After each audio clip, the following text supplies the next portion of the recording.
તરફ રાજકોટ શહેર ભાજપના નવા સંગઠનની કવાયત જોવા મળી રહી છે। પ્રદેશ ભાજપના નિરીક્ષકોની રાજકોટ કમલમમાં બેઠક હાલના સમય ચાલી રહી છે।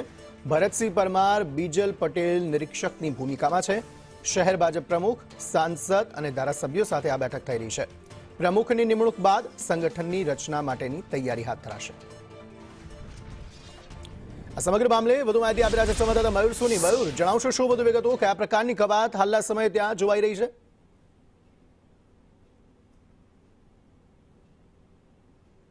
સ્થાનિક સ્વરાજની ચૂંટણી પહેલા શહેર ભાજપ સંગઠનને મજબૂત કરવા માટે અને નવી રચના માટેની આ પ્રક્રિયા છે તે હાથ ધરવામાં આવી રહી છે।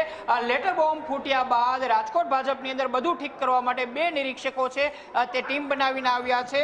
આ સંગઠનની નવરત્નાની પ્રક્રિયા છે તે આજે સેન્સથી શરૂ કરી દેવામાં આવી છે। મહત્વની વાત એ છે કે વહેલી સવારથી નિરીક્ષકો છે હોદ્દેદારોની સાથે બેઠક કરી રહ્યા છે। એટલું જ નહીં પરંતુ રાજકોટના સાંસદ, રાજકોટના ધારાસભ્યો, શહેર ભાજપ પ્રમુખ અને મેયર સહિતના જે હોદ્દેદારો છે, પૂર્વ ધારાસભ્યો છે, તેમનો મત જાણી રહ્યા છે। સંગઠનની જો નવરત્નાની વાત કરી દેવામાં આવે તો 21 સદસ્યો છે પ્રમુખ સહિતનું, તેનું સંગઠનનું માળખું છે તે બનાવવામાં આવનાર છે। ભરતસિંહ પરમાર અને બીજલ પટેલ છે બંને નિરીક્ષકો છે તમામ લોકોને સાંભળી રહ્યા છે। આ આખા સંગઠનની અંદર એક આદિજાતિ મહિલા, એક એસટી પુરુષ છે તેનો સંગઠનની અંદર સમાવેશ કરવામાં આવનાર છે। સાથે સાથે કુલ 7 મહિલાઓ છે એમને 33% અનામતના ધોરણે સંગઠનની અંદર સમાવવામાં આવનાર છે। એટલું જ નહીં પરંતુ આખું માળખું સુચારુ રૂપથી ચાલે।